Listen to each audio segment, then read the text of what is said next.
So my topic is traumatic glaucoma in children. Coming to epidemiology, pediatric ocular trauma is an important cause of avoidable blindness in children. Uh,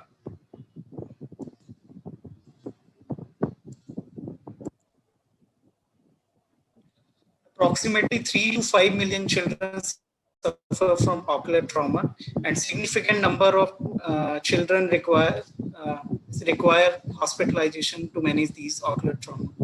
So coming to incidence of post-traumatic glaucoma. So we don't know exact the incidence of post-traumatic glaucoma. There is a one study that has been published in IGO, and it was a retrospective study of around 200 eyes, and they report 15% incidence of post-traumatic rise of intraocular pressure after trauma, and around one-fourth of eyes with closed globe injury require trap to control the intraocular pressure. Also, about one-fifth of pediatric glaucoma is because of trauma. So the magnitude was quite high. And coming to age and gender, it is relatively uncommon in less than 2 years of age. And mean age of presentation is around 10 years. Toys injuries are very common in 2 to 4 years of age group. And it is more common in males due to outdoor exposure. Now coming to types of injury, that is sports accounts for 27% of all pediatric ocular trauma. There is a one study that report in India, injury from gilli danda and bow arrow injuries are very common, and they account for around 45% of sports related injuries. Now coming to closed globe injuries are more common than open globe injuries, and the tennis ball injury or firecracker injuries are more common in closed globe injury, whereas stone injury and bow and arrow injury was the cause in open globe injury. There is another study from PGI Chandigarh. They report firecracker was the commonest cause of injury, followed by stone injury. Now coming to risk factors for glaucoma, so there are certain risk factors. The child can develop glaucoma if these are present. So if it is advancing age, lens injury, anterior chamber inflammation, and penetrating ocular injury, if there is a presence of vitreous hemorrhage or intraocular foreign body.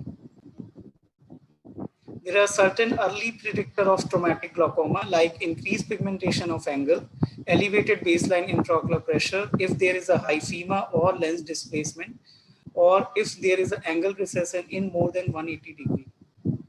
Hyphema is a predictor of traumatic glaucoma. It is the commonest cause of traumatic glaucoma, and it is followed by angle recession and lens induced.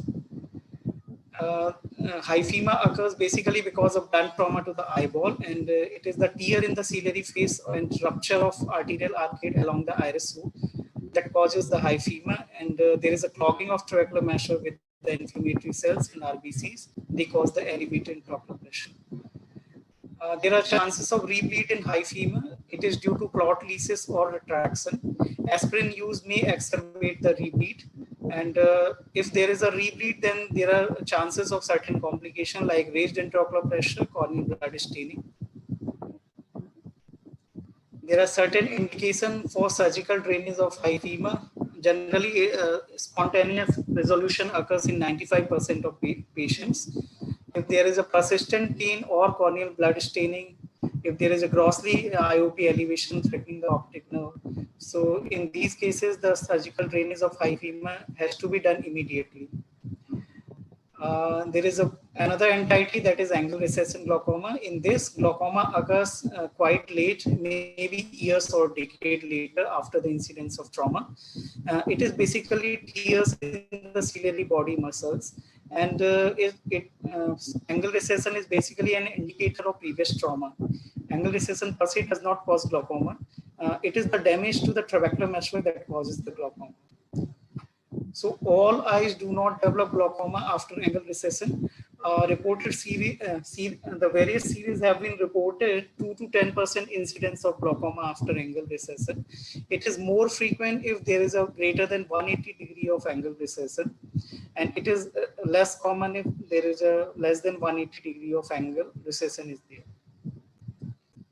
Now, the angle recession is basically a gonioscopy-based diagnosis. So you have to do gonioscopy in all cases of blunt trauma after the resolution of hyphema.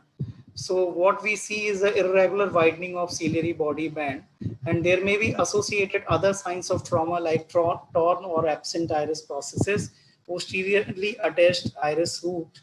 It has to be compared with the fellow eye, and then we can diagnose it. And there are certain signs like deepening of anterior chamber may be there in the angle recession glaucoma.